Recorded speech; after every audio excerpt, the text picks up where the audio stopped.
Après le contact, les phéromones d'attaque se propagent vite. Des centaines de fourmis envahissent et enveloppent la proie. Elles mordent désespérément la chair du poisson. La victime, souffrant, tente de s'échapper par les airs. Les fourmis excitées sautent. Le pauvre poisson semble être tombé de la poêle dans le feu. Plus de fourmis au sol que dans les arbres.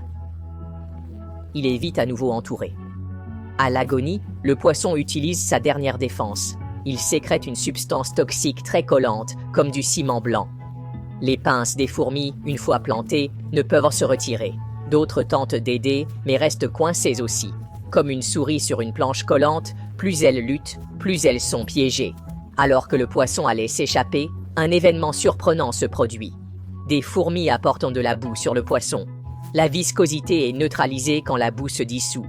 Même les petites fourmis comprenant la physique, c'est vraiment étonnant. Sans protection, le poisson devient une proie facile. Sa chair est découpée et ramenée au camp. 10 jours après l'accouplement, la reine redevient une machine à produire, mangeant et pondant sans cesse. C'est ainsi que l'immense armée de fourmis est créée. Les ouvrières s'affairent, transportant des œufs semblables à des perles de riz. La colonie grandit vite. La demande en nourriture augmente exponentiellement. Le nord et l'ouest sont dévastés, toutes les créatures actives anéanties. Aujourd'hui, l'armée de fourmis marche vers le sud, traversant un terrain accidenté jusqu'à un large étang.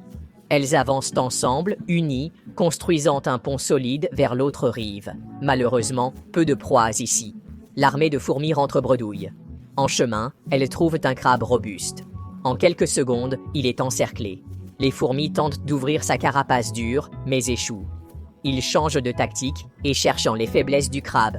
Les jointures sont le point faible. Leurs pinces y pénètrent pour couper la chair. La plaie s'agrandit, les petites fourmis peuvent y entrer et mordre. Le crabe, immobile de douleur, voit sa bouche attaquée. Les fourmis le dévorent de l'intérieur, le réduisant à une coquille vide. Jour 22. Le territoire est vide, les larves affamées, la colonie en crise. Seule une zone au sud-est reste inexplorée. Heureusement, 2 grandes termitières s'y trouvent, offrant un espoir. Contrairement aux fourmis, les termites ont des niches fixes, comme des forteresses. Des termites ailés se préparent à partir fonder leur propre colonie. Certains n'auront pas cette chance, leur règne finissant avant de commencer.